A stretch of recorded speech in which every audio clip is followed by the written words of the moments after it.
and today I will be reading from I Lost My Girlish Laughter by Jane Allen, a recently reissued novel, and the pseudonym of two women, Sylvia Lardner and Jane Shaw. And it's all written in letters. Sunday, October the 29th. Oh, and also, it's written in the voice of an American woman, and I will be reading it in the accent of an English man. Liz, you might as well climb into your best nightie, open a new packet of cigarettes, get a long highball, and cast yourself on something soft, because this is going to be a long scenario, and don't peek at the last page because it has a surprising denouement. Place, Hollywood. Time, it is 8 o'clock last Friday evening, and I'm sitting in my room in this manless Eden, gnawing my nails and trying to decide between a good book and a cheap movie. Around me, the chirp of crickets and the high girlish laughter of nearly 90 voices, the rest are out on dates, and the jeering of phones. Did you ever notice how a phone positively jeers when you don't know anybody and you're not likely to be on the receiving end of the line? Odd about phones in a place like this. They're the punctuation marks in an otherwise meaningless existence, the live contact points with a living world outside these veritable convent walls. Anyhow, I am sitting here and thinking I will go stark, staring mad and musing in my maudlinity on how I would give anything to be at Joe Rocco's grotto on Dougal Street with you and the others, and wondering whatever possessed me to think I had a call to Hollywood, when suddenly the soul within me revolts. So, setting my old black felt at a jaunty angle, I saunter forth alone into the night. I travel along Vine Street by foot until I come to Mr. Levy's Tavern. I have read about Mr. Levy's Tavern in the papers several times and paused there.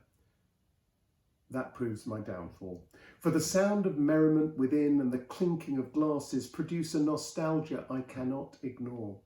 Accordingly, I push through these swinging doors. The bar is crowded, so I modestly hie me to a little table facing the bar. I have taken the third sip of my Scotch highball and am feeling very sorry for myself when suddenly I spy a familiar face and hear a familiar voice. My first reaction is a wild surge of joy at recognizing anyone I know, and then I think, why couldn't it have been someone I liked? For it is no other than that limp boar, Bob Faulkner. Don't tell me. I know what you're thinking, but in my condition, even Bob Faulkner is welcome. Do you remember how we used to devise every known dodge at stake to avoid him? Well, I think my sins are coming home to roost. For now, I feel a large grin of welcome sprouting on my face, and I wave frantically. He doesn't seem to see me, so I wave louder. I am sure he looks directly at me, but it is as though his eyes are opaque and they see nothing. I'm thinking it is all very odd when I notice a man near him is nudging him and pointing to me and whispering. Suddenly Bob comes to life. Next thing I know, he is beside me and introducing me to Max Sellers, the director. Mr. Sellers is very cordial to me and Bob is very much Bob. The moment I am with him, I am thinking, why did I bother? Loneliness is not worth the sacrifice. But Mr. Sellers is already paying me some dubious compliments, and I am suddenly aware of the fact that I'm wearing an old hat, that I didn't powder my nose, and it is hours since I applied any lipstick, and besides I have runs in my hose. Mr. Sellers is saying it is so refreshing to meet a girl like me in Hollywood, and what am I doing here? And by now I'm having another drink and telling him all.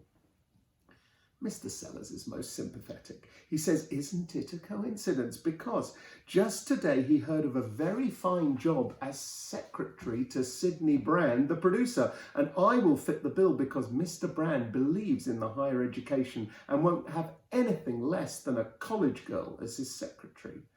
That leaves me somewhat limp because it is the first time anyone has been interested in my higher education. The job, says Mr. Sellers, is practically mine, for he and Mr. Brand are just like that. I just burst with gratitude, and then Mr. Sellers says, we must all celebrate my new job. I remonstrate Mr. Brand doesn't know me, but Mr. Sellers says it is in the bag, and just to prove it, he will telephone Mr. Brand in Palm Springs. It's all cockeyed and a funny way to get hired, but before we are 3 more drinks along, we have had Palm Springs on the wire, and I am in. We must go on to the Coconut Grove, said Mr. Sellers, and I must call him Max, and he will introduce me to Hollywood. It will be in the nature of a debut. I demur. I murmur something about how I am not properly dressed for such an occasion, leaving people to suppose if I could just dash home, I could change into something definitely chic for the event. I do not tell the truth, my love, which is that I haven't anything chic in my wardrobe with the exception of my green outfit, and that is out on loan for the next 3 nights. Fortunately, it seems Mr. Sellers is above such things. He would be proud, says he, to take me anywhere in town just as I am. And I begin to think Mr. Sellers is a man above all men. I will have to confess that by the time Mr. Sellers, Max's white Packard touring car has deposited us at the Ambassador Hotel, I am in something of a fog. There is a very gay long awning all decked out in coloured lights, and I feel a little bit like Alice in Wonderland. I suddenly am aware that Bob is no longer in our company. I comment on this, and Mr. Sellers makes a grimace. Bob is a good man on the set, he says, and one of the best assistants he ever had. But he is a heel. Did I notice that he didn't seem to recognise me at first? I did. Well, says Mr. Sellers, that was Klieg myopyritis. And what is that, I ask, very puzzled. Patiently, Mr. Sellers explains that people who are in Hollywood don't like to recognise old friends for fear they might want something. That is a new idea and gives me pause for thoughts. But I do not ponder long. I don't get a chance, for there are mobs of people pouring through the lobby towards the Coconut Grove, wearing the dizziest kinds of clothes, and I cannot help recognising a flock of celebrities. Is it always like this, I ask? This is Star Night at the Grove, I am informed. Somebody then waves to Mr. Sellers, and I see it as a well-known screen actress, and she is wearing a gown of white slipper satin with a litter of fox furs slung over her shoulder in the form of a cape. It is most effective. Her long yellow hair is as smooth and shiny as her gown. I get a hollow feeling. I know it is the female in me, and I feel very shabby and down at heel. Please, I say to Mr. Sellers, if we must go in, could we have a table where no one can see us? Anything I want, says Mr. Sellers.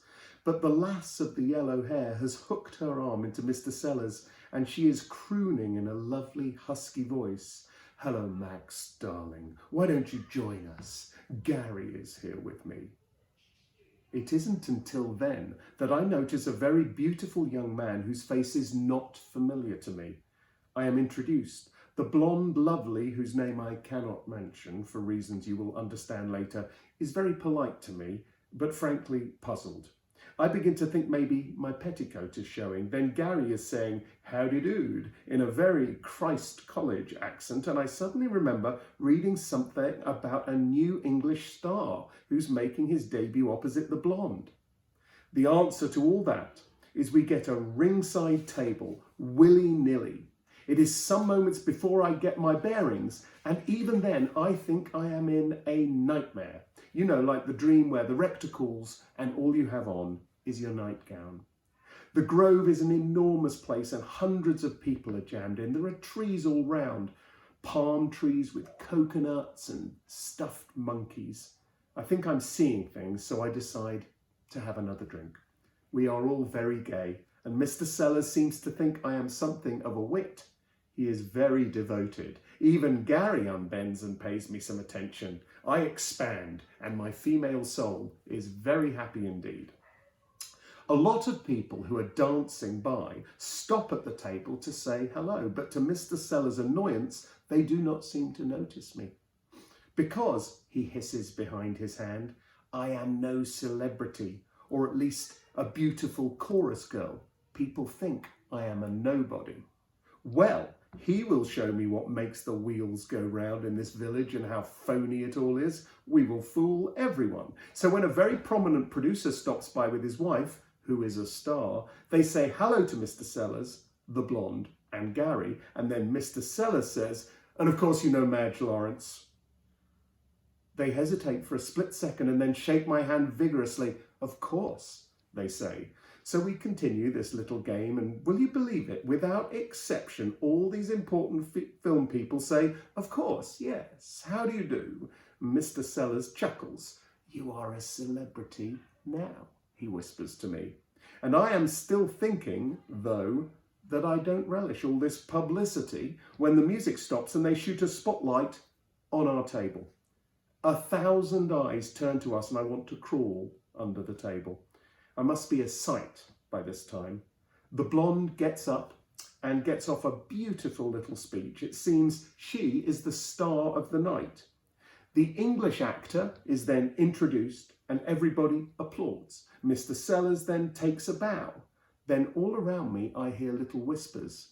But who is she? Who is she? They mean me, I discover. I figure it is a shame to torture them like this, so I put my finger to my lips and whisper to the people at the next table, Psst, I'm Sally Rand, in mufti. My public is amused. Mr. Sellers is amused. He explains it to Gary, who is also amused, but the blonde doesn't move a muscle. In fact, the blonde doesn't seem to like me very much. She would like to leave, she tells Gary haughtily. He is quite happy here, he says, which leads to a little argument. But the Britisher sets his jaw and is stubborn. I am very admiring, because it is my first face-to-face encounter with the English, and I think to myself, it is spirit like this which built the empire. And then the blonde lets loose a string of very low but effective epithets. I am appalled. I am outraged. You know how dignified I am when I'm in my cups. I am not, I say haughtily to Mr. Sellers, in the habit of associating with fishwives. Will he please ask the lady to leave? Mr. Sellers doesn't understand about this dignity of mine, so he thinks I'm terrific, and he guffaws loudly. The blonde is now really aroused. We are at an impasse. So Mr. Sellers whispers to Gary to take the lady home and join us later if he likes. As the blonde leaves with Gary, everyone breaks out into applause, and I think it's most ironic. Mr. Sellers and I do not stay much longer, as he thinks I ought to make a really proper debut and go on to the Trocadero. In no time at all, the white Packard deposits us there. We go down into the Trocadero cellar, which is very chummy, though large.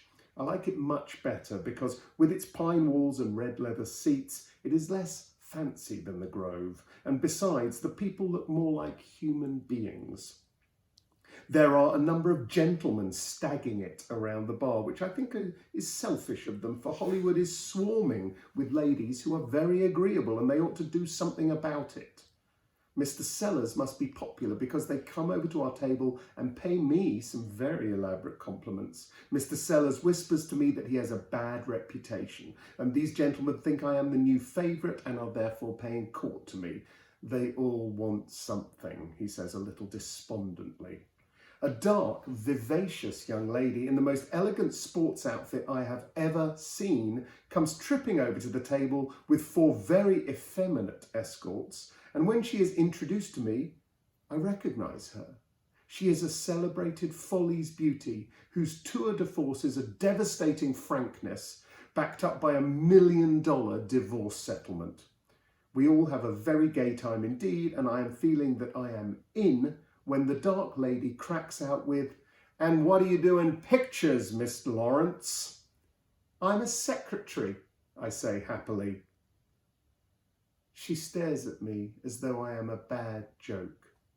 I am like Alice when she steps back through the looking glass, and I feel myself shrinking to my normal size. "What a terrible way to make a living," she says coldly. I am sober. I realise then that this is a dream and that I am, after all, only a member of proletariat. Love, Maggie. P.S. Mr. Sellers is also a married man. Isn't that sad?